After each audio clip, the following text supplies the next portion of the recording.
2019 ലോക്സഭാ തെരഞ്ഞെടുപ്പ് നടന്നു. ആ ലോക്സഭാ തെരഞ്ഞെടുപ്പിൽ LDFന് കനത്ത തിരിച്ചടിയാണ് ഏറ്റത്. LDF വിരുദ്ധരായ കുറേ ആളുകൾ നമ്മുടെ നാട്ടിലുണ്ടല്ലോ, അവർക്കുള്ള സന്തോഷം പറഞ്ഞറിയിക്കാനില്ല. മതിമറന്ന് ആഹ്ലാദിക്കുകയായിരുന്നു. തകർത്ത് തരിപ്പണമാക്കിയില്ലേ LDFന് എന്ന മട്ടിലായിരുന്നു അവരുടെ ഒരു ആശ്വാസം. എന്തായി? എന്തുകൊണ്ടായിരുന്നു ഇത്തരമൊരവസ്ഥ വന്നത്? നമ്മുടെ ബഹുജനങ്ങൾ അവരുടേതായ ഒരു ശുദ്ധ മനസ്സിൽ അവർ കണക്കൂട്ടി രാജ്യം വല്ലാത്തൊരു പ്രതിസന്ധിയിലേക്ക് പോവുകയാണ്. ഇപ്പോൾ മോദിയുടെ നേതൃത്വമുള്ള ഗവൺമെൻറ്റാണുള്ളത്, BJPയുടെ നേതൃത്വമുള്ള ഗവൺമെൻറ്. ആ ഗവൺമെൻറ് നേതൃത്വം കൊടുക്കുന്നത് RSS ആണ്. ഇവരൊരു വട്ടം കൂടി അധികാരത്തിൽ വന്നാൽ രാജ്യത്തിന് വലിയ ദോഷമാണത് ഉണ്ടാക്കുക. അതുകൊണ്ട് അവരധികാരത്തിൽ വരാതിരിക്കണം. അപ്പം നമ്മളെ ഈ വിഭാഗം കണക്കൂട്ടിയത് കേന്ദ്രത്തിൽ ആര് വന്നാലും കണക്കല്ലേ. ഇപ്പോൾ കോൺഗ്രസ് ആയാലും ഇവിടുന്നുള്ള ഇടതുപക്ഷമായാലും അവർ രണ്ടു കൂട്ടരും BJPക്ക് എതിരാണല്ലോ. അപ്പോൾ കോൺഗ്രസിൻ്റെ സീറ്റിൽ വലിയ കുറവും വന്നാൽ ഇനി പ്രധാനമന്ത്രി സ്ഥാനത്തേക്ക് ഗവൺമെൻറ് രൂപീകരിക്കാൻ വേണ്ടി കക്ഷി നേതാക്കന്മാരെ വിളിക്കുമ്പോൾ ഈ രാഹുൽ ഗാന്ധിനെ വിളിക്കാത്ത അവസ്ഥ വരുമല്ലോ. ഇതെല്ലാം നമ്മളെ ശുദ്ധമനസ്കരുടെ കണക്കൂട്ടലാണ് കേട്ടോ അന്ന് 2019. അപ്പം ഇടതുപക്ഷത്തോട് വിരോധമൊന്നുമില്ല, LDFനോട് വിരോധമൊന്നുമില്ല. നമുക്ക് കോൺഗ്രസിനെ വിജയിപ്പിക്കാം. ഇങ്ങനെ കണക്കുകൂട്ടിയ കുറേ ആളുകളുണ്ടായി. അവർ കോൺഗ്രസ്സിന് വോട്ട് ചെയ്തു, UDFന് വോട്ട് ചെയ്തു. എന്തായി? LDFനെ നല്ല രീതിയിൽ പരാജയപ്പെടുത്തി. പക്ഷേ രാജ്യത്തിൻ്റെ അനുഭവം എന്തായിരുന്നു? നമ്മുടെ അനുഭവം എന്തായിരുന്നു? ഈ 5 വർഷക്കാലം കേരളത്തിൻ്റെ ശബ്ദം പാർലമെൻറ്റിൽ, ലോക്സഭയിൽ ഉയരേണ്ട ഘട്ടങ്ങളിൽ ശരിയായ രീതിയിൽ ഉയർന്നോ? ഒരുപാട് പ്രശ്നങ്ങൾ വന്നല്ലോ, നിരവധി പ്രശ്നങ്ങൾ. ഭരണഘടനയുമായി ബന്ധപ്പെട്ട പ്രശ്നങ്ങൾ, മതനിരപേക്ഷതയുമായി ബന്ധപ്പെട്ട പ്രശ്നങ്ങൾ, രാജ്യത്തിൻ്റെ ഭാവിയെ ബാധിക്കുന്ന പ്രശ്നങ്ങൾ, വിവിധ ജനവിഭാഗങ്ങളുടെ പ്രത്യേക അവകാശങ്ങളുമായി ബന്ധപ്പെട്ട പ്രശ്നങ്ങൾ. RSS കാഴ്ചപ്പാടനുസരിച്ച് കേന്ദ്ര ഗവൺമെൻറ് കാര്യങ്ങളങ്ങ് നീക്കിയല്ലോ. ഇവിടെ നമ്മുടെ ശുദ്ധമനസ്കർ രണ്ടു കൂട്ടരും അവിടെ പോയാൽ എന്താ വ്യത്യാസം എന്ന് ചിന്തിച്ചുവെങ്കിൽ ആ വ്യത്യാസം ഓരോരുത്തർക്കും മനസ്സിലായില്ലേ ഈ 5 വർഷക്കാലം? ഞാൻ പ്രത്യേകിച്ച് പറയേണ്ടതുണ്ടോ? ഇപ്പോഴത്തെ അവസ്ഥ 18 പേരാണ് UDF MPമാർ. ആ 18-ൽ ആരുടെയെങ്കിലും ശബ്ദം ഈ ഘട്ടങ്ങളിൽ ഉയരുന്നത് നമ്മൾ കേട്ടോ? എന്തേ അവരുടെ ശബ്ദം ഉയരാതിരുന്നത്? എന്താണ് അവർക്ക് ശങ്ക? ഈ രാജ്യത്തിൻ്റെ മതനിരപേക്ഷതയെ അങ്ങേയറ്റം പ്രതികൂലമായി ബാധിക്കത്തക്ക രീതിയിൽ മതനിരപേക്ഷത തകർക്കാനുള്ള നടപടികളുമായി മുന്നോട്ട് പോകുമ്പോൾ അതിനെ ശക്തമായി പ്രതിരോധിക്കട്ടെ. ആ പ്രതിരോധിക്കുന്ന നിലയല്ലേ എല്ലാ കാലത്തും കേരളം സ്വീകരിച്ചിട്ടുള്ളത്? ഇവിടെ ഉണ്ടായോ ആ പ്രതിരോധം? കേരളത്തിൻ്റെ ശബ്ദം നേർത്തതായി പോയില്ലേ? കാരണം ആകെ 2 പേരല്ലേ, ബാക്കി 18 അപ്പുറത്തല്ലേ. അവർ ശബ്ദിക്കാതിരിക്കുകയാണല്ലോ. അപ്പോൾ വളരെ നേർത്ത ദുർബലമായ ശബ്ദമായി മാറി. എന്തുകൊണ്ട്? ഇടതുപക്ഷത്തിന് മതിയായ പ്രാതിനിധ്യമില്ലാത്തതുകൊണ്ട്. ഇടതുപക്ഷത്തിന് പ്രാതിനിധ്യമുള്ള ലോക്സഭ എല്ലാ ഘട്ടത്തിലും ഇത്തരത്തിലുള്ള കാര്യങ്ങൾ വരുമ്പോൾ ശക്തമായ നിലപാട് സ്വീകരിച്ചിട്ടുണ്ട്. മതനിരപേക്ഷതയുടെ സംരക്ഷണം, മതനിരപേക്ഷ ഇന്ത്യയുടെ സംരക്ഷണം, ഇന്ത്യയെ വർഗീയതയുടെ വഴിയിലേക്ക് തിരിച്ചുവിടാതിരിക്കാനുള്ള ജാഗ്രത പാലിക്കൽ, ഇതിനെല്ലാം ഇടതുപക്ഷ പ്രാതിനിധ്യം ലോക്സഭയിൽ ഉണ്ടാവണം. ഇടതുപക്ഷത്തിന് മാത്രമേ അത്തരം നിലപാടുകൾ എടുക്കാൻ പറ്റൂ. കോൺഗ്രസ്, നമ്മുടെ ചിലർ ധരിച്ചല്ലോ, എന്താണ് വ്യത്യാസം ഈ രണ്ടു കൂട്ടരും തമ്മിൽ? വ്യത്യാസമില്ലേ? കോൺഗ്രസ് എന്ന പാർട്ടിയിൽപ്പെട്ട ആളുകൾ എവിടെയാണ് ഇപ്പോൾ നിൽക്കുന്നത്? ഇപ്പോൾ നമ്മുടെ രാജ്യത്തെ 11 മുൻ മുഖ്യമന്ത്രിമാർ എവിടെയായിപ്പോൾ? കോൺഗ്രസിൻ്റെ 11 മുൻ മുഖ്യമന്ത്രിമാർ BJPയുടെ നിരയിലാണ്, BJP നേതൃനിരയിലാണ്. 11 പേരാണ്. അശോക് ചവാൻ,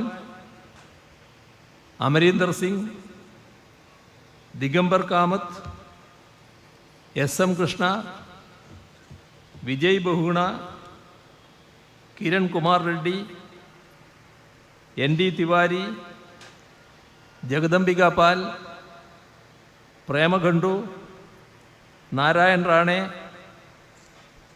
ഗിർധർ ഗമാൽ. 11. ഇനി എത്ര?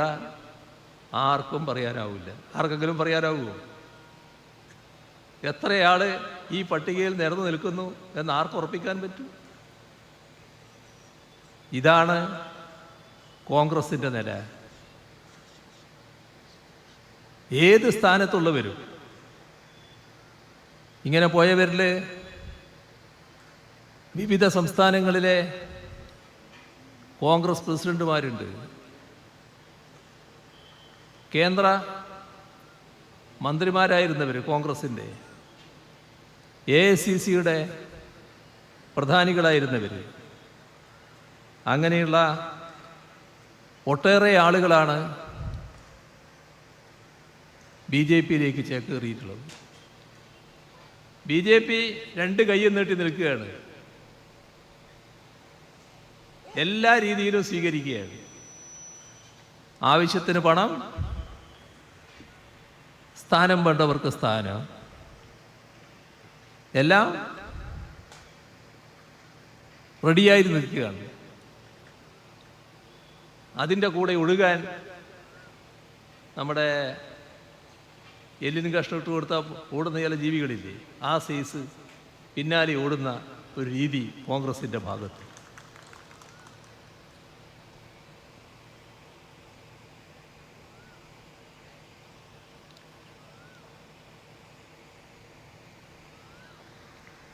ഇപ്പോൾ 2014 മുതൽ 2021 വരെ പാർട്ടി വിട്ടവരിൽ ഏറെയും കോൺഗ്രസ്സുകാരായിരുന്നു എന്നാണ് association of democratic reforms report ചെയ്തിട്ടുള്ളത്. 393 പേരാണ്. ഇതിൽ 173 പേർ MP-മാരോ MLA-മാരോ ആയിരുന്നു. മുതിർന്ന നേതാക്കളടക്കം 100ഓളം പേർ പിന്നെയും പാർട്ടി വിട്ടു. ചുരുക്കത്തിൽ 2022 മാർച്ച് വരെ, 2013 മുതൽ ഒരു പതിറ്റാണ്ട് കാലം 500ഓളം മുതിർന്ന കോൺഗ്രസ്സുകാരാണ് പാർട്ടി വിട്ടത്. ഇതാണ് കോൺഗ്രസിൻ്റെ അവസ്ഥ. നമ്മുടെ കോൺഗ്രസ് ജയിച്ചാൽ കോൺഗ്രസ്സായി നിൽക്കുമോ? ആർക്കെങ്കിലും അങ്ങനെ ഒരു ഗ്യാരണ്ടി പരസ്യമായി പറയാൻ പറ്റുമോ? നമ്മുടെ അനുഭവം വെച്ച് പരിശോധിക്കണം കേട്ടോ. നമ്മൾ ഏതെങ്കിലും ഒരു ഊഹത്തിൻ്റെ അടിസ്ഥാനത്തിൽ കാര്യങ്ങൾ കാണണ്ട. ഇപ്പോൾ പല സംസ്ഥാനങ്ങളുടെയും അനുഭവമില്ലേ? ഓർമ്മയില്ലേ നമുക്ക് ഗോവയുടെ കാര്യം? വാശിയേറിയ തെരഞ്ഞെടുപ്പ്, ഒറ്റക്കക്ഷി എന്ന നിലക്ക് കോൺഗ്രസ് വലിയ പാർട്ടി, ഗവൺമെൻറ് രൂപീകരിക്കാൻ അവകാശവാദം പുറപ്പെടുവിച്ചോ? ഭരണം BJP ഏൽപ്പിച്ചു കൊടുക്കുകയല്ലേ ചെയ്തത്? എങ്ങനെ? 8 കോൺഗ്രസ് MLA-മാരാണ് ഒറ്റ രാത്രി കൊണ്ട് കൂറുമാറിയത്. അപ്പോൾ നമ്മുടെ രാജ്യത്തെ ജനാധിപത്യ വ്യവസ്ഥക്ക് തന്നെ നാണക്കേടുണ്ടാക്കുന്നൊരു വിഭാഗമായി ഈ കോൺഗ്രസ് മാറുന്നു എന്നാണ് അന്ന് കണ്ടത്. ഇപ്പോൾ അതാ ഹിമാചലിൽ നല്ല രീതിയിൽ കാര്യങ്ങൾ അരങ്ങേറുന്നു. അവിടെ ഇപ്പോഴത്തെ അവിടുത്തെ കോൺഗ്രസ് പ്രസിഡന്റ് പ്രതിഭ സിംഗ്, അവരുടെ മകൻ വിക്രമാദിത്യ സിംഗ്, അവരിപ്പോൾ എന്താ ചെയ്തത്? അഭിഷേക് സിംഗ് മനു സിംഗിനെ പറ്റി നമ്മളെല്ലാവരും കേട്ടിട്ടുണ്ടല്ലോ. വക്കീൽ എന്ന നിലക്ക് ഇടയ്ക്ക് കേരളത്തിലൊക്കെ വന്ന് വാദിക്കാറുണ്ടല്ലോ. കോൺഗ്രസിൻ്റെ വലിയ വക്താവായിട്ടൊക്കെ ഇരുന്നയാളാണല്ലോ. അദ്ദേഹത്തെയാണ് സ്ഥാനാർത്ഥിയാക്കി നിർത്തിയത്. അദ്ദേഹം പരസ്യമായി പറഞ്ഞു, രാത്രി ഒന്നിച്ച് ഭക്ഷണം കഴിച്ചവർ, രാവിലെ ഒന്നിച്ച് പ്രഭാത ഭക്ഷണം കഴിച്ചവർ, ഇവരാണ് കുറച്ച് മണിക്കൂർ കഴിഞ്ഞപ്പോൾ മറിച്ച് വോട്ട് ചെയ്യുന്നത്. ഇങ്ങനെയും മനുഷ്യരുണ്ട് എന്ന് ഞാൻ കാണുകയാണ് എന്ന്. ഇതാണ് കോൺഗ്രസ് പാർട്ടി. അവിടെ BJP-യെ ജയിപ്പിച്ചു. ഇതാണ് കോൺഗ്രസ്. നമ്മുടെ സംസ്ഥാനത്തിൻ്റെ അനുഭവത്തെക്കുറിച്ചൊന്നും ഇപ്പോൾ സാധാരണഗതിയിൽ പറയാൻ കഴിയുന്നതല്ല. കാരണം പലതും പരസ്യമായി വന്നിട്ടില്ല. പക്ഷേ ഒരു കാര്യം ഇന്ന് പരസ്യമായല്ലോ. നേരെ BJP-യിലേക്ക് ചേർന്നല്ലോ. എന്താണ് അവസ്ഥ കോൺഗ്രസിൻ്റെ? ഇന്ന് ചേർന്നയാൾ മാത്രമാണോ BJP-യിലേക്ക് പോകുന്നത്? BJP-യുടെ ചില പ്രധാന വക്താക്കൾ ചിരിച്ചുകൊണ്ട് പറയുകയാണല്ലോ, ഞങ്ങളുമായി പലരും വിലപേശലാണോ പറഞ്ഞതെന്നറിയില്ല, ഇങ്ങനെ ചർച്ച ചെയ്തുകൊണ്ടിരിക്കുന്നുണ്ട് എന്നാണല്ലോ. വിലപേശലാണ്. വിലയുറപ്പിച്ചവരുണ്ട്. കൃത്യമായി വിലയുറപ്പിച്ച് നിൽക്കുകയാണ്. പറ്റിയ സമയത്ത് മാറാമെന്ന വാഗ്ദത്തമുണ്ട്. ഇതല്ലേ അവസ്ഥ? അപ്പോൾ എങ്ങനെയാണ് ഒരു കോൺഗ്രസ്സുകാരനെ ഇയാൾ കോൺഗ്രസ് ആണല്ലോ എന്ന് വിശ്വസിച്ചുകൊണ്ട് വിജയിപ്പിക്കുക? ഇന്നത്തെ കോൺഗ്രസ് നാളെ കോൺഗ്രസ് ആയിരിക്കുമെന്നതിന് എന്താണ് ഉറപ്പ്? നാളെ BJP ആകില്ല എന്നതിന് ഉറപ്പെന്ത്? ഇവിടെ വേണ്ടി വന്നാൽ ഞാൻ BJP-യിലേക്ക് പോകും, നിങ്ങളെ ആരുടെയും സീറ്റ് വേണ്ട എന്ന് പറഞ്ഞത് ആരായിരുന്നു? മറന്നുപോയോ? പരസ്യമായല്ലേ നല്ല ഹുങ്കോടെ പറഞ്ഞത്. എത്ര മഹത്വത്തോടെയായിരുന്നു RSSന് സംരക്ഷണമൊരുക്കിയതിൻ്റെ അവകാശവാദം. അത് വെറും അവകാശവാദത്തിലും വീരസ്യം പറച്ചിലും മാത്രം നിൽക്കുന്നതാണെന്നാണോ ധരിക്കുന്നത്? എന്തെല്ലാം ആ മണിയറക്കുള്ളിൽ നടക്കുന്നുണ്ടാകും. ഇപ്പോൾ KPCC ജനറൽ സെക്രട്ടറി നേരത്തെ IT സെൽ തലവൻ കേരളത്തിലെ ഏറ്റവും മുതിർന്ന കോൺഗ്രസ് നേതാക്കളുടെ ഓരോ മക്കൾ ഇതല്ലേ? ഇവരെ BJPക്ക് ദാനം നൽകാനായിട്ട് പോറ്റി വളർത്തുകയായിരുന്നോ?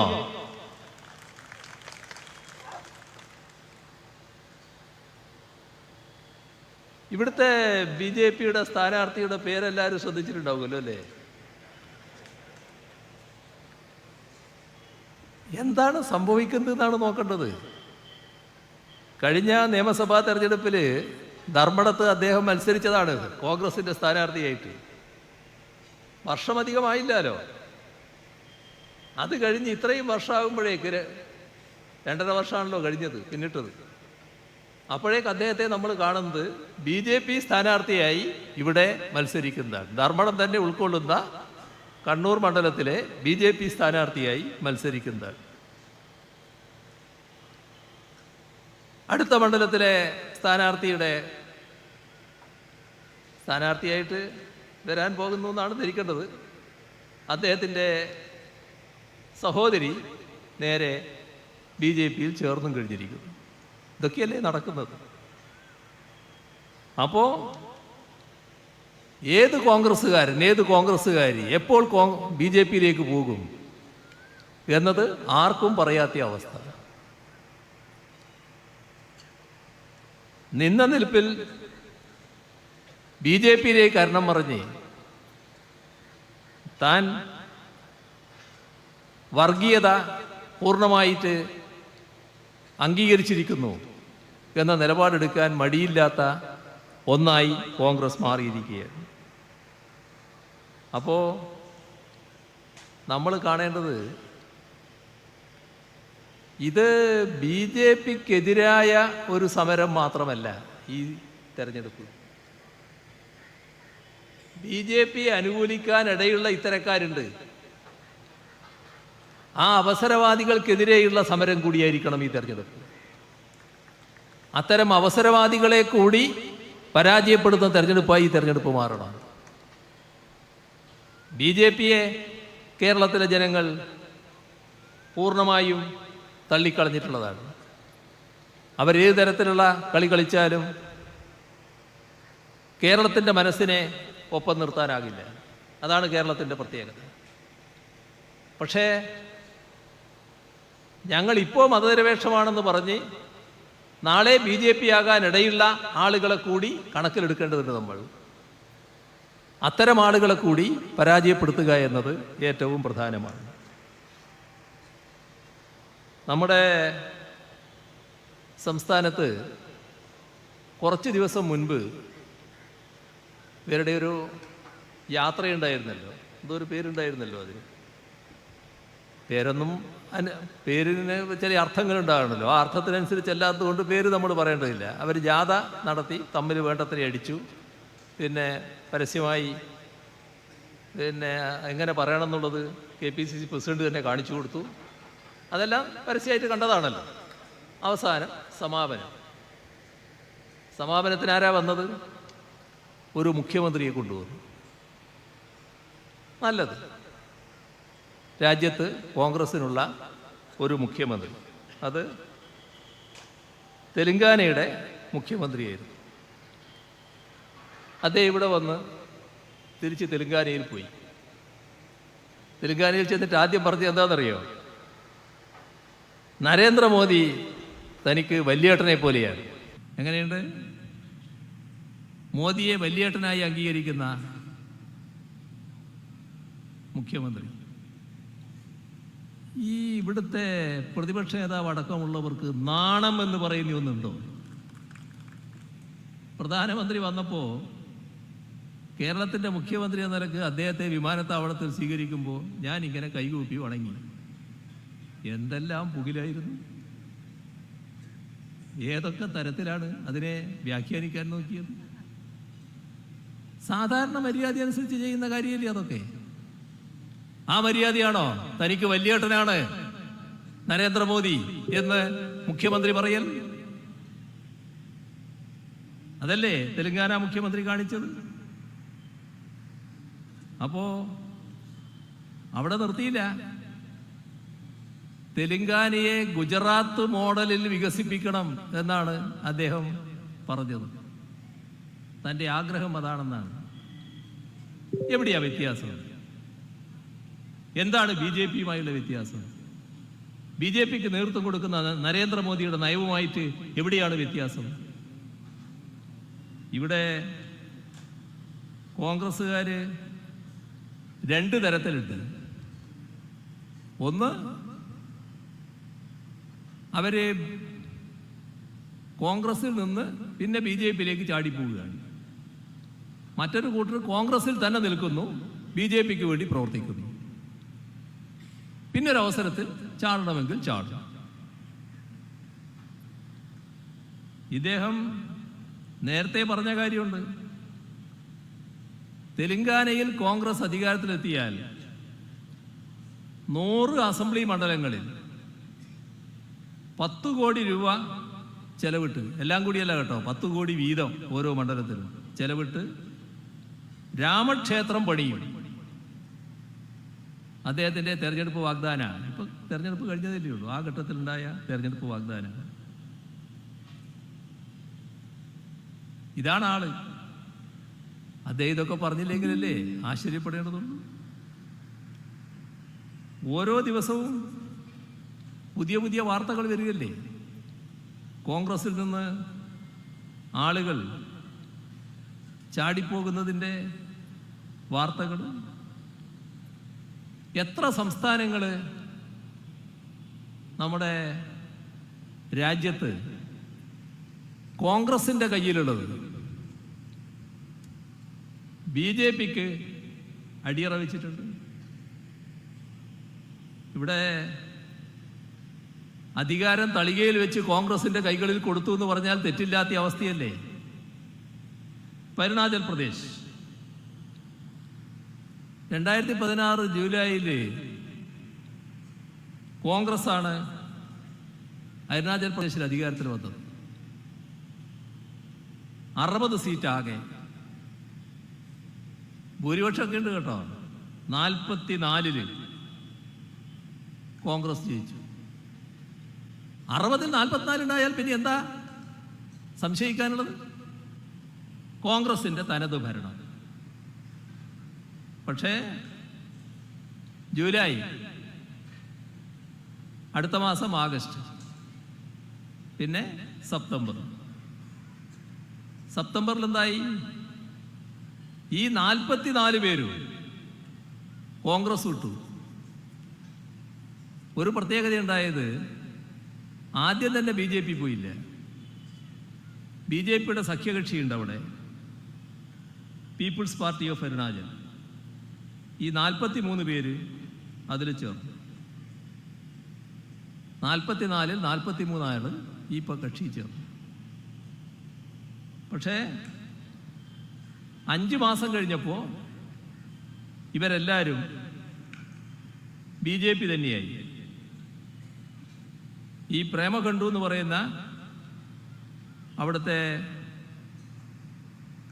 കോൺഗ്രസ് നേതാവും പഴയ കോൺഗ്രസ് മുഖ്യമന്ത്രിയും ബി ജെ പിയുടെ മുഖ്യമന്ത്രിയായി മാറി. ഇത് നമ്മുടെ രാജ്യത്ത് സംഭവിച്ചതാണ്. ഇതാണ് കോൺഗ്രസ്. ഇപ്പോൾ കോൺഗ്രസ് എന്താണ് എന്ന് നാം തിരിച്ചറിയണം. ഭരണം കയ്യിൽ കിട്ടുന്നു, ആ ഭരണം അപ്പാട് ബി ജെ പിയെ ഏൽപ്പിക്കുന്നു. ഗോവയുടെ കാര്യം ഞാൻ നേരത്തെ പറഞ്ഞു. 17 സീറ്റാണ് അന്ന് നേടിയത്. ഒറ്റക്കക്ഷി എന്ന നിലക്ക് ഏറ്റവും വലിയ പാർട്ടി. 13 അംഗങ്ങൾ മാത്രമേ ബി ജെ പിക്ക് ഉണ്ടായിരുന്നുള്ളൂ. പക്ഷേ കോൺഗ്രസിലെ 10 MLA-മാർ ബി ജെ പിയിലേക്ക് മൊത്തം പോയി. ഇതാണ് അവസ്ഥ. കോൺഗ്രസ് ലെജിസ്ലേറ്റീവ് പാർട്ടി ആകെ BJP ലയിക്കുന്ന അവസ്ഥ വന്നു. എന്നാൽ അന്ന് കോൺഗ്രസ് ഒരു കാര്യം പറഞ്ഞു, ചിലർ പോയി എന്നുള്ളത് ശരിയാണ്, പക്ഷേ ദിഗംബർ കാമത്ത്, അദ്ദേഹം കോൺഗ്രസിൻ്റെ അവിടുത്തെ പ്രധാനപ്പെട്ട നേതാവാണ്, അദ്ദേഹം കോൺഗ്രസിൽ തന്നെ നിൽക്കുന്നുണ്ട്. ആര് പോയാലും ദിഗംബർ കാമത്ത് പോകില്ല. അദ്ദേഹത്തിൻ്റെ നേതൃത്വത്തിലാണ് പിന്നെ തെരഞ്ഞെടുപ്പ് നടന്നത്. ഇപ്പോൾ 2022 ദിഗംബർ കാമത്തിൻ്റെ നേതൃത്വത്തിലുള്ള കോൺഗ്രസ് പാർട്ടിക്ക് 11 സീറ്റ് ജനങ്ങൾ നൽകി.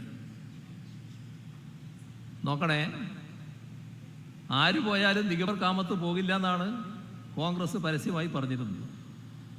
പക്ഷേ ദിഗംബർ കാമത്ത് 2022 സെപ്റ്റംബർ മാസത്തിൽ കോൺഗ്രസ് വിട്ടു. അദ്ദേഹം മാത്രമല്ല, ലെജിസ്ലേറ്റീവ് പാർട്ടി ആകെ BJP ലയിച്ചു. ഇതാണ് കോൺഗ്രസ്, ഇതാണ് കാണേണ്ടത്. കോൺഗ്രസിന് വേണ്ടി നിലകൊള്ളുന്നവര് ഈ രാജ്യത്ത് നടക്കുന്ന കാര്യങ്ങൾ മനസ്സിലാക്കണം. മണിപ്പൂരില് 60 അംഗങ്ങളാണ് അവിടുത്തെ നിയമസഭയിൽ. 28 സീറ്റ് കോൺഗ്രസ് നേടി. ഏറ്റവും വലിയ ഒറ്റക്കക്ഷി കോൺഗ്രസ് ആണ്. പക്ഷേ BJP ഭരണം പിടിച്ചു. 21 സീറ്റുള്ള BJPക്ക് ഭരണം കിട്ടി. എന്താ കാരണം? അവിടെ മറ്റ് ചെറുകക്ഷികൾക്കൊപ്പം ഒരു കോൺഗ്രസ് MLA കൂടി ചേർന്ന് കൊടുത്തു. അങ്ങനെയാണ് പഴയ കോൺഗ്രസ് നേതാവ് ബിരേൻ സിംഗ് മുഖ്യമന്ത്രിയാകുന്നത്. മണിപ്പൂരിൻ്റെ മറ്റ് കഥകൾ നമ്മൾ കേൾക്കുന്നതാണ്. ഇതെല്ലാം സംഭവിക്കുന്നതിൽ കോൺഗ്രസിനും ഒരു പങ്കുണ്ടായി. നമ്മുടെ മാഹി ഉൾക്കൊള്ളുന്ന പുതുച്ചേരി, നമ്മുടെ മാഹിയിലെ ഒരു കോൺസ്റ്റിറ്റ്യുവൻസി മാഹിയാണല്ലോ. അവിടെ കോൺഗ്രസിന് 14 അംഗങ്ങളുണ്ടായിരുന്നു. 2021 ഫെബ്രുവരിയിൽ കോൺഗ്രസിലെ 5 MLA രാജിവെച്ചു. ഇപ്പോൾ നാരായണസ്വാമിയായിരുന്നു മുഖ്യമന്ത്രി. അദ്ദേഹത്തിൻ്റെ ഭൂരിപക്ഷം നഷ്ടപ്പെട്ടു. എന്നാൽ നാം കാണേണ്ട ഒരു വസ്തുത, മാഹിയിലെ ജനങ്ങൾ വിജയിപ്പിച്ച ഇടതു സ്വതന്ത്രൻ ഡോക്ടർ V. രാമചന്ദ്രൻ മതേതരപക്ഷത്ത് ഉറച്ചു നിന്നു. അവിടെ കോൺഗ്രസ് MLA ഓപ്പറേഷൻ ലോട്ടസ് നടത്തുമ്പോൾ നാരായണസ്വാമിക്ക് പിന്നിൽ ഡോക്ടർ V. രാമചന്ദ്രൻ അടിയുറച്ചു നിന്നു. ഇവിടെ കോൺഗ്രസ് സ്ഥാനാർത്ഥിയായിരുന്ന വത്സരാജിനെ തോൽപ്പിച്ചാണ് ഡോക്ടർ രാമചന്ദ്രൻ നിയമസഭയിലെത്തിയിരുന്നത്. ഇപ്പോൾ കർണാടക, ഇപ്പോഴത്തെ കർണാടകയല്ല, നേരത്തെ കർണാടകയെ ആലോചിക്കണം നമ്മൾ. 2018 കോൺഗ്രസും ജനതാദളും കൂടിയുള്ള സഖ്യം, അവർക്കാണ് ജനങ്ങൾ ഭൂരിപക്ഷം നൽകിയത്. BJP അധികാരത്തിൽ നിന്ന് പുറത്താക്കി. പക്ഷേ 17 കോൺഗ്രസ് MLA കോൺഗ്രസ് വിട്ടു, BJPയുടെ കൂടെ ചേർന്നു. അങ്ങനെയാണ് BJP വീണ്ടും അവിടെ അധികാരത്തിൽ വരുന്നത്. ഇങ്ങനെ പറഞ്ഞാൽ തീരില്ല. എത്ര സ്ഥലങ്ങൾ. മധ്യപ്രദേശ് 23 MLA ജ്യോതിരാദിത്യ സിന്ധ്യ, വളരെ പേരുകേട്ട നേതാവ് കോൺഗ്രസിൻ്റെ. രാഹുൽ ബ്രിഗേഡ് എന്നൊക്കെ പറയുന്നില്ലേ, അതിൻ്റെയൊക്കെ പ്രധാനി. അവിടെ കോൺഗ്രസ് അധികാരത്തിലിരിക്കുകയായിരുന്നു. കമൽനാഥാണ് മുഖ്യമന്ത്രി. പക്ഷേ 2020 23 പേര് കൂറുമാറി BJP ചേർന്നു. കോൺഗ്രസ് സർക്കാർ താഴെ വീണു. ഈ കോൺഗ്രസ് MLA സഹായത്തോടെ BJP വീണ്ടും അധികാരത്തിലെത്തി. ഇതാണ് നമ്മുടെ രാജ്യത്തിൻ്റെ അനുഭവം, കോൺഗ്രസിനെ കുറിച്ചുള്ള വിലയിരുത്തൽ, ഇതിൻ്റെ എല്ലാം അടിസ്ഥാനത്തിൽ വേണം.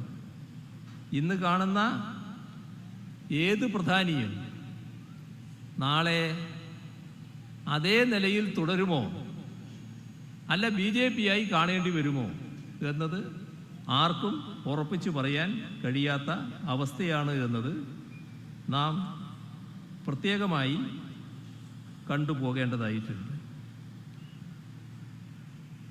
കോൺഗ്രസും ഇടതുപക്ഷവും എല്ലാവരും BJPക്കെതിരാണല്ലോ, ആരവിടെ പോയാലും പ്രശ്നമില്ല എന്ന് ചിലർ ചിന്തിച്ചു. ഞാൻ നേരത്തെ പറഞ്ഞല്ലോ, എന്താണ് ഓരോ വിഷയത്തിലും കോൺഗ്രസ് സ്വീകരിച്ച നിലപാട്? ഇപ്പോ ഒരു പഴയ കാര്യം, കപിൽ സിബല് കോൺഗ്രസിൻ്റെ പ്രധാനപ്പെട്ട നേതാവായിരുന്നല്ലോ. അദ്ദേഹം സീനിയർ അഡ്വക്കറ്റുമാണ് സുപ്രീം കോടതിയിൽ. അദ്ദേഹമായിരുന്നു ബാബറി മസ്ജിദ് കേസിൽ സുന്നി വഖഫ് ബോർഡിൻ്റെ അഭിഭാഷകനായി ഉണ്ടായിരുന്നു. അദ്ദേഹത്തോട് പിന്മാറണം എന്ന് കോൺഗ്രസ് ആവശ്യപ്പെട്ടു. എന്താ അങ്ങനെ ഒരു നിലപാടെടുക്കാൻ കാരണം? അതാണ് കോൺഗ്രസ്. ഇപ്പൊ ശിലാന്യാസ ഘട്ടം, ആ ഘട്ടത്തിൽ രാഹുൽ ഗാന്ധി വലിയ തോതിൽ ശ്രീരാമനെ വാഴ്ത്തിക്കൊണ്ട് രംഗത്ത് വരുന്നു. അയോധ്യയിലെ ഭൂമി പൂജ ദേശീയ ഐക്യത്തിനാണ് എന്നാണ് പ്രിയങ്ക ഗാന്ധി പറഞ്ഞത്. രാമജന്മഭൂമി ക്ഷേത്രം പണിയുമ്പോൾ വെള്ളി ഇഷ്ടിക അന്ന് കൊടുത്തയക്കുന്നു കമൽനാഥ്. മാത്രമല്ല, മധ്യപ്രദേശിലാകെ ഹനുമാൻ ചാലിസ മുഖ്യമന്ത്രി എന്ന നിലയ്ക്ക് നേതൃത്വം കൊടുത്തുകൊണ്ട് സംഘടിപ്പിക്കുന്നു. ഇപ്പോൾ 3 സംസ്ഥാനങ്ങൾ, കർണാടക, ഹിമാചൽ പ്രദേശ്, തെലുങ്കാന, കോൺഗ്രസ് ഭരണമുള്ള സംസ്ഥാനങ്ങളാണ്. ഇപ്പോൾ പ്രാണപ്രതിഷ്ഠാ ചടങ്ങ് നടന്നല്ലോ അയോധ്യയിൽ. ആ ചടങ്ങ് നടക്കുമ്പോൾ കർണാടക സർക്കാരിന് കീഴിലെ 34,563 ക്ഷേത്രങ്ങളിൽ പ്രത്യേക പൂജയും പ്രാർത്ഥനയും നടത്താൻ കോൺഗ്രസ് സർക്കാർ പ്രത്യേക ഉത്തരവിറക്കി. എന്താണ് BJPയിൽ നിന്ന് വേറിട്ടുള്ള നില? ഹിമാചൽ പ്രദേശിലെ കോൺഗ്രസ് സർക്കാർ പ്രതിഷ്ഠാ ദിനത്തിൽ സംസ്ഥാനത്ത് പൊതു അവധി പ്രഖ്യാപിച്ചു. ഒരു മന്ത്രി അവിടെ പോവുകയും ചെയ്തു. തെലുങ്കാനയിലെ നേരത്തെ പറഞ്ഞ കോൺഗ്രസിൻ്റെ മുഖ്യമന്ത്രി ബാബറി മസ്ജിദ് തകർക്കുന്ന ഘട്ടത്തിൽ ABVPയുടെയും RSSൻ്റെയും നേതാവായിരുന്നു. അദ്ദേഹം നൽകിയ വാഗ്ദത്തത്തിൻ്റെ കാര്യം ഞാൻ നേരത്തെ പറയുകയുണ്ടായി.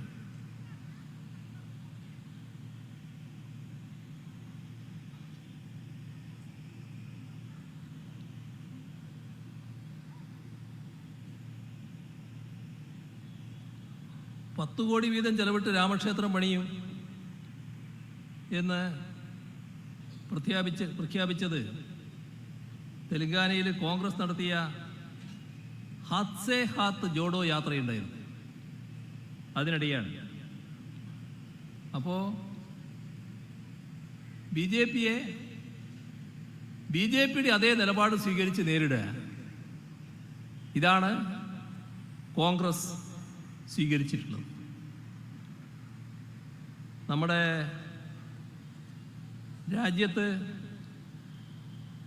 ഒട്ടേറെ പ്രശ്നങ്ങൾ ഉയർന്നു വന്നല്ലോ ഓരോ ഘട്ടത്തിൽ. പേഗ സിവിൽ കോഡ് വിഷയം വന്നു. കോൺഗ്രസ്സിന് വ്യക്തമായ നിലപാടുണ്ടായോ? ഇവിടെ ഹിമാചൽ പ്രദേശിലെ വിക്രമാദിത്യ സിംഗ് ആ ഏക സിവിൽ കോഡിനെ സ്വാഗതം ചെയ്തു. പാലസ്തീൻ വിഷയം വ്യാപകമായി പാലസ്തീനോട് ഐക്യദാർഢ്യം പ്രകടിപ്പിച്ചുകൊണ്ട് LDFിൻ്റെ പ്രകടനങ്ങൾ ഇവിടെ നടന്നു, റാലികൾ നടന്നു. രാജ്യത്ത് ഡൽഹിയിലടക്കം ഇടതുപക്ഷത്തിൻ്റെ പരിപാടികൾ നടന്നു. കോൺഗ്രസിന് എവിടെ കാണാൻ കഴിഞ്ഞു? എന്തേ കോൺഗ്രസിന് പാലസ്തീനോട് ഐക്യദാർഢ്യം പ്രകടിപ്പിക്കാൻ വിഷമം? എല്ലാവർക്കും എല്ലാ കാര്യങ്ങളും അറിയാവുന്നതുകൊണ്ട് ഞാൻ അതിൻ്റെ മറ്റ് വിശദാംശങ്ങളിലേക്ക് പോകുന്നില്ല. പാലസ്തീൻ കാര്യത്തിൽ ഉറച്ച നിലപാടുള്ളവരല്ലേ നമ്മൾ. നമ്മുടെ പണ്ഡിറ്റ് ജവഹർലാൽ നെഹ്റു അടക്കം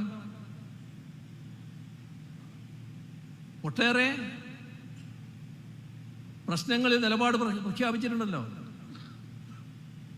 ഒരു ഘട്ടത്തിൽ പ്രധാനമന്ത്രി പണ്ഡിറ്റ് ജവഹർലാൽ നെഹ്റു രാജ്യത്തെ അഭിസംബോധന ചെയ്യുമ്പോൾ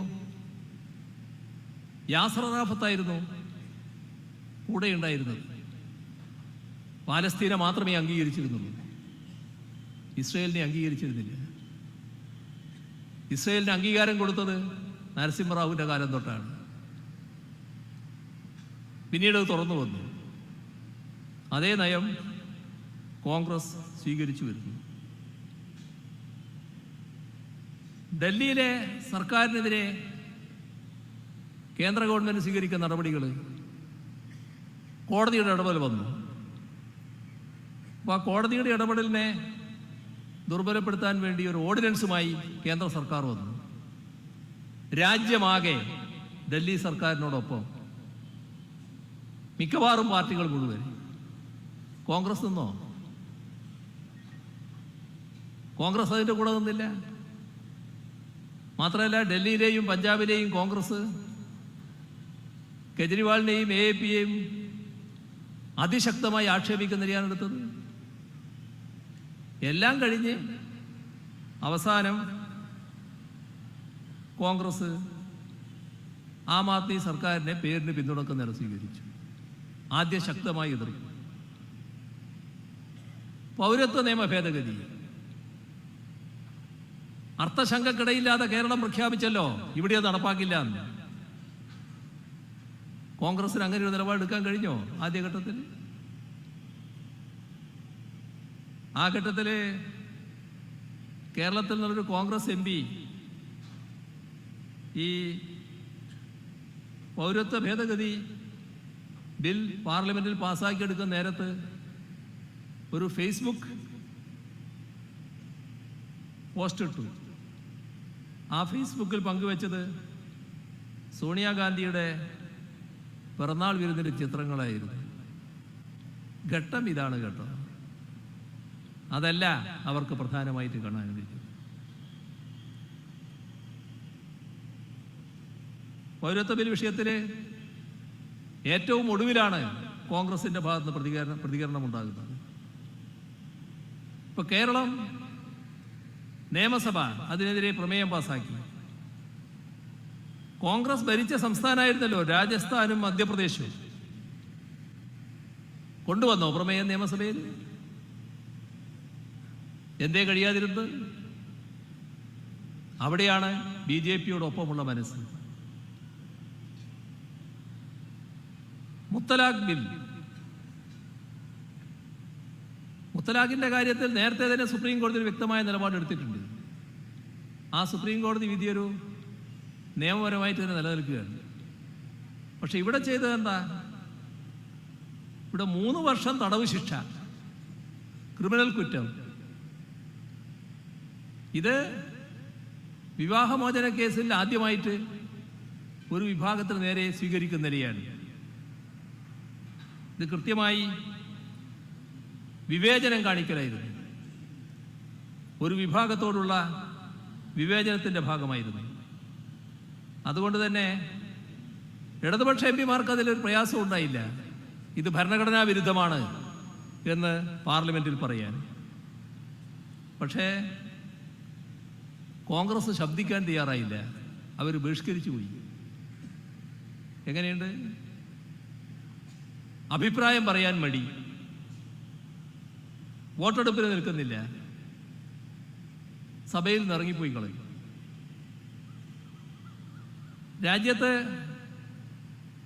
NIA ഭേദഗതി ബിൽ കൊണ്ടുവന്നു. ആ NIA ഭേദഗതി ബില്ല് BJP മാത്രമല്ല, കോൺഗ്രസും കൈപൊക്കി കൊടുത്തു. അത് ഈ രാജ്യത്തുണ്ടാക്കിയ പ്രശ്നങ്ങൾ എന്തൊക്കെയെന്ന് ഞാനിപ്പോ വിശദമാക്കേണ്ടതില്ലല്ലോ. ന്യൂനപക്ഷ വിഭാഗങ്ങളെ പ്രത്യേകമായി ലക്ഷ്യമിട്ടുകൊണ്ട് കൊണ്ടുവന്ന ഒരു ഭേദഗതിയായിരുന്നു അത്, അത്തരമൊരു നിയമമായിരുന്നു അത് എന്ന് എല്ലാവർക്കും അറിയാം. പക്ഷേ കോൺഗ്രസിന് മാത്രം അത് തിരിച്ചറിയാൻ പറ്റിയില്ല. അപ്പോ കോൺഗ്രസിനോടൊപ്പം എല്ലാ കാര്യത്തിലുള്ള ലീഗ് ഉണ്ടല്ലോ, ലീഗ് അന്നേരം വിട്ടുനിന്നു ഇതിൻ്റെ അകത്തുനിന്ന്. ഇതാണ് അവസ്ഥ UDFിൻ്റെ. UAPA ബിൽ കൃത്യമായ രാഷ്ട്രീയ ലക്ഷ്യത്തോടെ കൊണ്ടുവന്നതാണ് UAPA ബിൽ. പക്ഷെ കോൺഗ്രസ് അതിനനുകൂലമായി വോട്ട് ചെയ്തു കൊടുത്തു. ഇതാണ് നാം കാണേണ്ടത്.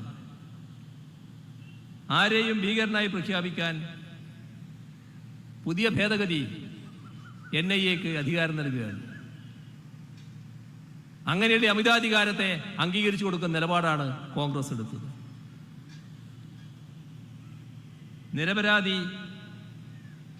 താൻ നിരപരാധിയാണെന്ന് സ്വയം തെളിയിക്കേണ്ട ഉത്തരവാദിത്വം കുറ്റം ചാർത്തപ്പെട്ടയാൾക്ക് കൊടുക്കുകയാണ്. നേരെ തിരിച്ചു വെക്കുകയാണ് നിയമസംഹിത. ഭരണഘടന ഉറപ്പു നൽകുന്ന പൗരാവകാശം പൂർണ്ണമായും ലംഘിക്കുന്ന അവസ്ഥ. അതും അങ്ങേയറ്റം ന്യൂനപക്ഷ വിരുദ്ധ സമീപനം ഉൾക്കൊള്ളുന്ന ഒരു ബില്ലായിരുന്നു. പക്ഷെ കോൺഗ്രസ് BJPയോടൊപ്പം കൈപൊക്കി കൊടുത്തു. ഇടതുപക്ഷത്തിന് ഒരു ആശങ്കയുണ്ടായില്ല, ഒരു സംശയം ഉണ്ടായില്ല. ശക്തമായി തന്നെ അതിനെ എതിർക്കുന്ന നില പാർലമെന്റിൽ സ്വീകരിച്ചു. ഇവിടെ കാശ്മീർ വിഷയം എത്ര പരിഹാസ്യമായാണ് കാര്യങ്ങൾ നടന്നതെന്ന് നോക്കണം. എങ്ങനെയാണ് ഭരണഘടനയെ പിച്ചി ചീന്തുന്നത് എന്നാണ് നാം കാണേണ്ടത്. ഭരണഘടനയുടെ 370-ാം വകുപ്പ് റദ്ദ് ചെയ്യുന്ന പ്രമേയം, സംസ്ഥാനത്തെ വിഭജിക്കുന്ന ബില്ല്, ഇതൊക്കെ ഒരു മുന്നറിയിപ്പുമില്ലാതെ സാധാരണ എല്ലാ നടപടികളുടെയും വിവരങ്ങൾ തലേദിവസം കൊടുക്കും. അതൊന്നും അംഗീകരിക്കാതെ പെട്ടെന്ന് പോക്കറ്റിൽ നിന്ന് എടുത്ത് പാർലമെന്റിൽ അവതരിപ്പിക്കുകയായിരുന്നു, രാജ്യസഭയിൽ അവതരിപ്പിക്കുകയായിരുന്നു. ആ ഘട്ടത്തില് ആവശ്യമായ സായുധ സേനയൊക്കെ കാശ്മീരിലേക്ക് കേന്ദ്ര സർക്കാർ നേരത്തെ അയച്ചിട്ടുണ്ടായിരുന്നു, ഇതിനെതിരെ പ്രതിഷേധം വന്നാൽ നേരിടാൻ വേണ്ടി. ഇക്കാര്യത്തില് സഭക്കകത്തും പുറത്തും കോൺഗ്രസിന്റെ ഭാഗത്തു നിന്ന് വേണ്ട രീതിയിൽ പ്രതിഷേധം ഉയർന്നില്ല. മാത്രമല്ല, പല കോൺഗ്രസ് നേതാക്കളും BJPയുടെ നിലപാടിനെ രഹസ്യമായി അഭിനന്ദിക്കാൻ തയ്യാറാവുകയായിരുന്നു. ഇതാണ് മനസ്സ്, അതാണ് നാം കാണേണ്ടത്.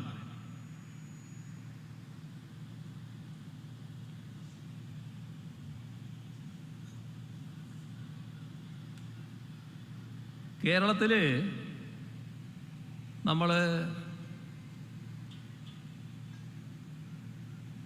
കോലീബി സഖ്യമൊക്കെ കണ്ടതാണല്ലോ, ഒരുപാട് വിവിധ ഘട്ടങ്ങളിൽ കണ്ടതാണ്.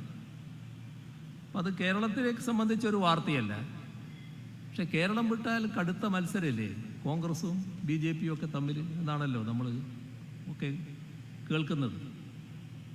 ഈ കഴിഞ്ഞ തെരഞ്ഞെടുപ്പിൽ രാജസ്ഥാനിലുണ്ടായ ഒരു സംഭവം അത് നമ്മളെ ശ്രദ്ധയിൽ ഉണ്ടാകുന്ന നല്ലതാണ്. എന്താണ് കോൺഗ്രസ് എന്ന് മനസ്സിലാക്കാൻ അത് ഉപകരിക്കും. അതുകൊണ്ട് പറയാം, ബാദ്ര എന്നത് രാജസ്ഥാൻ സംസ്ഥാനത്തിലെ ഒരു നിയമസഭാ മണ്ഡലമാണ്. അവിടെ CPIMലെ ബൽവാൻ പുനിയായിരുന്നു 82,204 വോട്ട് നേടി 2018 തെരഞ്ഞെടുപ്പിൽ വിജയിച്ചത്. അവിടെ MLA ആയിരുന്ന BJPയുടെ സഞ്ജീവ് കുമാറിനെയാണ് ബൽവാൻ പുനിയ പരാജയപ്പെടുത്തിയത്. BJP സ്ഥാനാർത്ഥി 59,051 വോട്ട് നേടി. കോൺഗ്രസ് സ്ഥാനാർത്ഥി സുരേഷ് ചൗധരി 37,574 വോട്ട് നേടി. അത് 18-ലാണ്. ഇത്തവണ തെരഞ്ഞെടുപ്പ് നടന്നു. കഴിഞ്ഞ തവണത്തെ അതേ സ്ഥാനാർത്ഥികളെയാണ് ഈ CPIയും BJPയും രംഗത്തിറക്കിയത്. CPIM സ്ഥാനാർത്ഥിക്ക് ഇത്തവണ 1,01,616 വോട്ട് കിട്ടി. നേരത്തെ 82,204 വോട്ടായിരുന്നു. അപ്പോൾ ഇത്തവണ 20,544 വോട്ട് അധികം CPIM സ്ഥാനാർത്ഥിക്ക് കിട്ടി. പക്ഷെ അവിടെ ജയിച്ചത് BJP സ്ഥാനാർത്ഥിയാണ്. 1,02,748 വോട്ടിന് ജയിച്ചു. 1,732 വോട്ടിൻ്റെ ഭൂരിപക്ഷം. ഇനിയാണ് വേറൊരു കഥ വരുന്നത്. ബാദ്രയിൽ അജിത് സിംഗ് ആണ് കൈപ്പത്തി ചിഹ്നത്തിൽ കോൺഗ്രസിന് വേണ്ടി മത്സരിച്ചത്. അപ്പോൾ അവിടെ മൊത്തം വോട്ട്, പോൾ ചെയ്ത വോട്ട് എല്ലാം ഉയർന്നു. കോൺഗ്രസിന് നേതൃത്വമുള്ള ഭരണമാണ് അവിടെ ഉണ്ടായത്. ഇവിടെ കോൺഗ്രസിൻ്റെ വോട്ട് 10-1 അങ്ങ് ചുരുങ്ങി. കോൺഗ്രസിന് നേരത്തെ 37,574 വോട്ടുണ്ട്. ഇപ്പോൾ എത്രയാണെന്നറിയോ? 3,771. 37,000 സ്ഥാനത്ത് 3,771.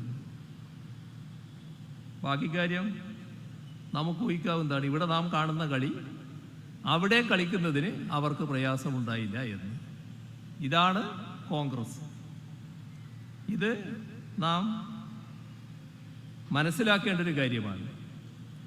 ആളുകൾ മാറുന്നത് മാത്രമല്ല, കോൺഗ്രസ്സായി നിന്നുകൊണ്ട് തന്നെ BJPയെ സഹായിക്കാൻ തയ്യാറാകുന്നുവെന്നതാണ് ഇവിടെ ഏറ്റവും പ്രത്യേകതയുള്ളൊരു കാര്യം. ഒരു കാര്യം കൂടി പറയാനുണ്ട് എന്നാണ് തോന്നുന്നത്. കേരളത്തിലാകെ വന്യജീവി ആക്രമണം നടക്കുന്ന ഒരു ഘട്ടമുണ്ടല്ലോ, ഒരു അവസ്ഥയുണ്ടല്ലോ. പലയിടത്തും വന്യജീവി ആക്രമണം കൂടുന്നുണ്ട്.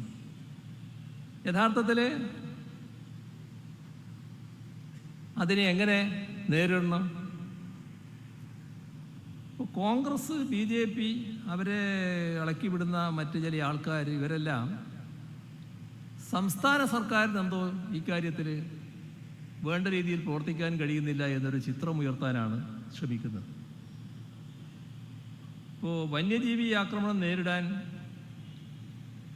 പ്രധാന വെല്ലുവിളിയായിരിക്കുന്നത് കേന്ദ്ര നിയമമാണ്. ആ കേന്ദ്ര നിയമം കാരണമാണ് ഫലപ്രദമായ നടപടിയെടുക്കാൻ പറ്റാത്തത്. ആ കേന്ദ്ര നിയമം എപ്പോൾ വന്നതാ? ഇന്ദിരാഗാന്ധി പ്രധാനമന്ത്രിയായിരിക്കുന്ന ഘട്ടത്തിൽ പാസാക്കിയ നിയമമാണ്. അതിൽ സംസ്ഥാനത്തിന് മാത്രമായിട്ടൊന്നും ചെയ്യാനാവില്ല. ഇപ്പോൾ 1972 വന്യജീവി സംരക്ഷണ നിയമം പാർലമെന്റ് പാസാക്കിയത്. പിന്നെ ഇതിനെ ശക്തിപ്പെടുത്തിയത് കോൺഗ്രസ് നേതാവായ ജയറാം രമേശ്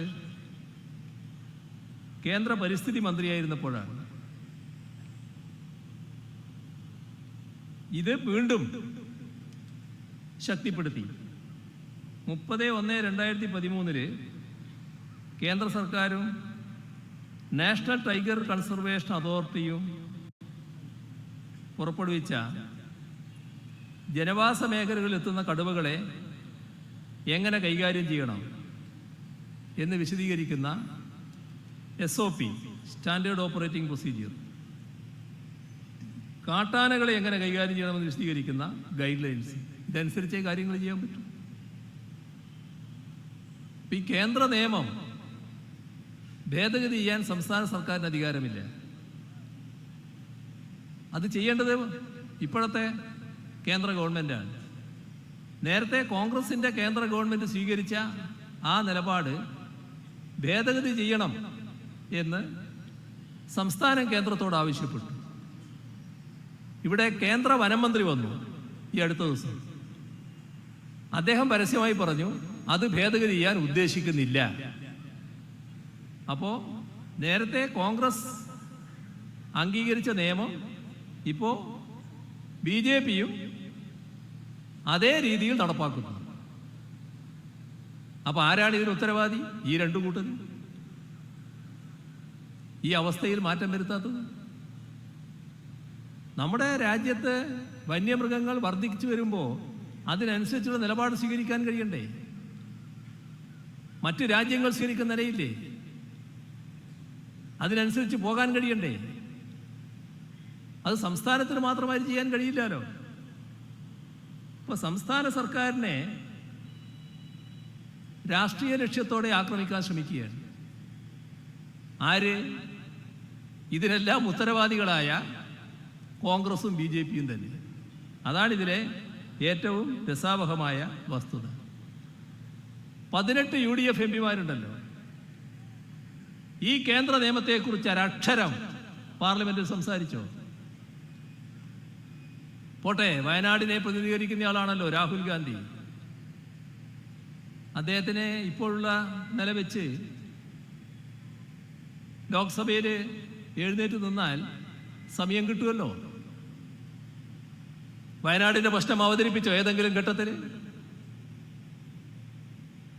എന്തുകൊണ്ട് കഴിഞ്ഞില്ല?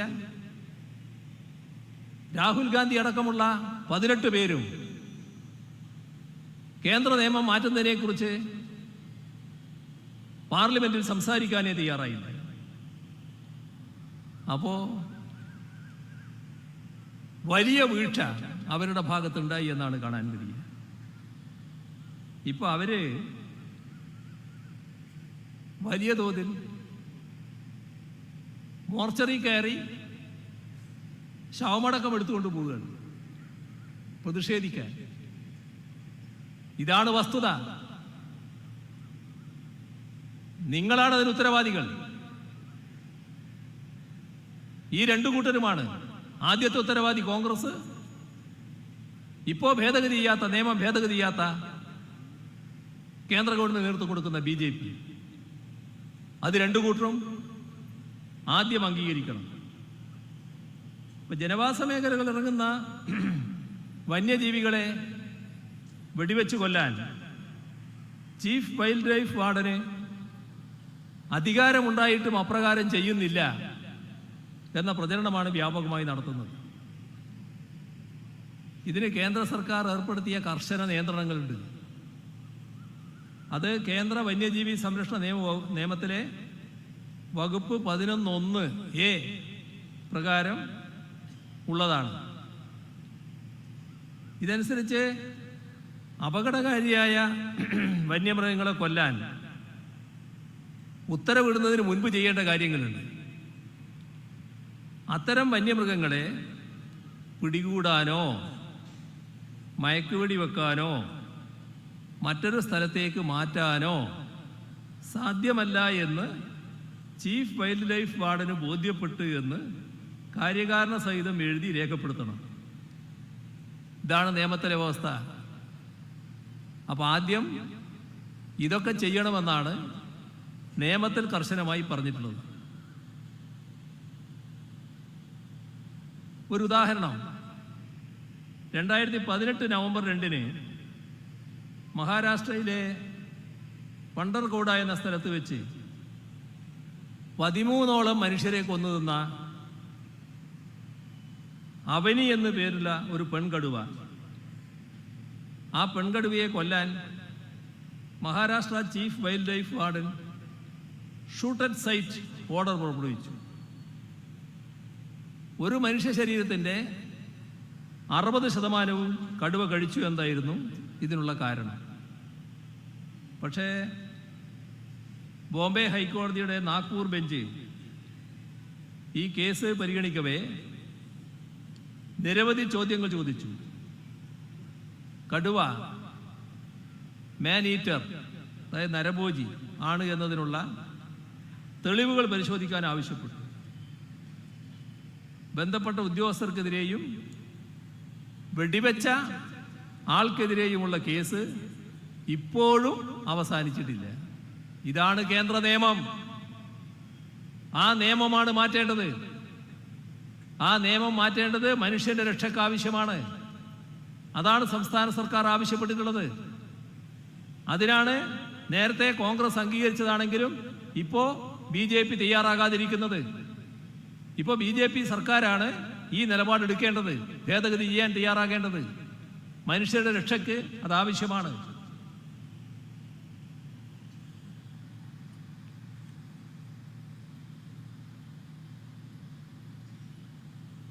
ഈ കാര്യത്തിൽ 620 കോടി രൂപയുടെ പദ്ധതിയാണ് കേന്ദ്ര സർക്കാരിന് മുന്നിൽ സംസ്ഥാനം സമർപ്പിച്ചത്.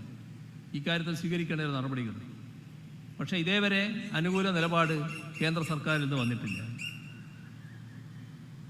വന്യജീവി ആക്രമണങ്ങൾ ഉണ്ടായ സന്ദർഭങ്ങളിൽ അത്തരം ഉപദ്രവകാരികളായ മൃഗങ്ങളെ തിരികെ വനത്തിലേക്ക് മടക്കി അയക്കുന്നതിനുള്ള കാര്യക്ഷമമായ നടപടികളാണ് ഇപ്പോൾ വനം വകുപ്പ് സ്വീകരിച്ചു പോകുന്നത്. കാരണം അതേ സാധിക്കൂ, അതാണ് അതിൻ്റെ പ്രശ്നം. ഇപ്പോൾ വനത്തിനുള്ളിൽ തന്നെ നല്ല രീതിയിൽ വെള്ളം ഉറപ്പുവരുത്താനുള്ള നടപടികൾ സ്വീകരിച്ചു പോവുകയാണ്. കൂടുതൽ നടപടികളിലേക്ക് ഇപ്പോൾ കടക്കുന്നുണ്ട്. നല്ല നിലക്ക് ചില നടപടികൾ സ്വീകരിക്കാനും തീരുമാനിച്ചിട്ടുണ്ട്. കഴിഞ്ഞ ക്യാബിനറ്റ് തന്നെ അതുമായി ബന്ധപ്പെട്ട ഒട്ടേറെ നടപടികൾ എടുത്തു കഴിഞ്ഞിട്ടുണ്ട്. നമ്മുടെ കോതമംഗലത്ത് മരണം സംഭവിച്ച അതേ ദിവസമാണ് കർണാടകത്തിൽ കാട്ടാനയുടെ ആക്രമണത്തിൽ ഒരാൾ മരിച്ചത്. അവിടെ കോൺഗ്രസ് ആണല്ലോ ഇപ്പോഴത്തെ ഗവൺമെൻറ് നേതൃത്വം കൊടുക്കുന്നത്. ഇത് രണ്ടും ഏകദേശം ഒരേ കാടാണല്ലോ. ഈ തരത്തിലുള്ള പ്രതിഷേധമൊന്നും അവിടെ കണ്ടില്ല. അവിടെ ആഴ്ചതോറും കാട്ടാന ആക്രമണം നടക്കുന്നത് അവിടുത്തെ സർക്കാരിൻ്റെ പിടിപ്പുകേട് കൊണ്ടാണെന്ന് കോൺഗ്രസ് പറയുന്നുണ്ടോ? തമിഴ്നാട്ടിലെ കൃഷ്ണഗിരിയിൽ 2 സ്ത്രീകളെയാണ് കാട്ടാന ചവിട്ടിക്കൊന്നത്. കഴിഞ്ഞ ആഴ്ചയാണത്. ഇതിനെതിരെ ഫലപ്രദമായ നടപടിയെടുത്ത് പോകണം തന്നെയാണ് സംസ്ഥാന സർക്കാർ കാണുന്നത്. ജനങ്ങളുടെ രക്ഷയാണ് പ്രധാനമെന്നാണ് സർക്കാർ കാണുന്നത്. അതിനുതകുന്ന നടപടികൾ സ്വീകരിക്കണം. അതിലേറ്റവും പ്രധാനം ഈ കേന്ദ്ര നിയമം ഭേദഗതി ചെയ്യലാണ്. ആ നിയമ ഭേദഗതി ആവശ്യമാണ് എന്നതും ഇപ്പോൾ നേരത്തെ തന്നെ ഉന്നയിച്ചിട്ടുണ്ട്. അതൊന്നുകൂടി ശക്തമായി സംസ്ഥാന സർക്കാർ ഉന്നയിക്കുകയാണ്. നമ്മുടെ തെരഞ്ഞെടുപ്പ് ഘട്ടത്തിൽ ഇത്തരം പ്രശ്നങ്ങളെല്ലാം വലിയ തോതിൽ ഉയർത്തിക്കൊണ്ടുവരാൻ ബോധപൂർവം ചിലർ ശ്രമിക്കുകയാണ്. ഇത് സംസ്ഥാന സർക്കാരിനെതിരെ തിരിച്ചുവിടാനുള്ളൊരു നീക്കമായിട്ടും ഇതിനെ കാണേണ്ടതായിട്ടുണ്ട്. യഥാർത്ഥത്തിൽ സംസ്ഥാന സർക്കാർ ഈ പ്രദേശത്തുള്ള ജനങ്ങളുടെ കൂടെയാണ് പൂർണ്ണമായിട്ടും. സംസ്ഥാന സർക്കാരിന് നിയമപ്രകാരം ചെയ്യാൻ കഴിയുന്ന കാര്യങ്ങൾ മാത്രമേ ചെയ്യാൻ കഴിയൂ. അതിനപ്പുറം ചെയ്യണമെങ്കിൽ നിയമം ഭേദഗതി ചെയ്യണം. അതിനാണ് ഇപ്പോൾ സർക്കാർ കേന്ദ്രത്തോട് ആവശ്യപ്പെടുന്നത്. ഈ മണ്ഡലത്തിൽ സഖാവ് MV ജയരാജൻ LDF സ്ഥാനാർത്ഥിയായി മത്സരിക്കുന്നു. സഖാവ് ജയരാജൻ്റെ കഴിഞ്ഞകാല പാർലമെൻ്ററി പ്രവർത്തനം, കഴിഞ്ഞകാല പൊതുപ്രവർത്തനം, കഴിഞ്ഞകാല സാമൂഹ്യ രംഗങ്ങളിലുള്ള ഇടപെടൽ സഖാവ് ജയരാജനെ ഏതെങ്കിലും ഒരു പാർട്ടിയുടെയോ ഒരു മുന്നണിയുടെയോ മാത്രം വക്താവായി ഇവിടുത്തെ ജനങ്ങൾ കാണുന്നില്ല എന്നതാണ് പൊതുവിൽ ഉള്ള കാഴ്ച. അത്തരമൊരു ഘട്ടത്തിൽ എല്ലാവരും വലിയ ഭൂരിപക്ഷത്തോടെ സഖാവ് ജയരാജനെ വിജയിപ്പിക്കാൻ രംഗത്തുണ്ടാവണം. എല്ലാ കുടുംബങ്ങൾക്കും സ്വീകാര്യനായ ഒരു സ്ഥാനാർത്ഥിയാണ് സഖാവ് ജയരാജൻ. ജയരാജൻ്റെ തെരഞ്ഞെടുപ്പ് വിജയം ഉറപ്പുവരുത്താനുള്ള പ്രവർത്തനങ്ങൾ സംഘടിപ്പിക്കാനുള്ള തെരഞ്ഞെടുപ്പ് കമ്മിറ്റി രൂപീകരണമാണ് ഇന്നിവിടെ നടക്കുന്നത്. ഈ പരിപാടിയുടെ ഔപചാരികമായ ഉദ്ഘാടനം നിറഞ്ഞ സന്തോഷത്തോടെ നിർവഹിച്ചതായി അറിയിച്ചുകൊണ്ട് അവസാനിപ്പിക്കുന്നു. നിങ്ങൾക്കെൻ്റെ അഭിവാദ്യം.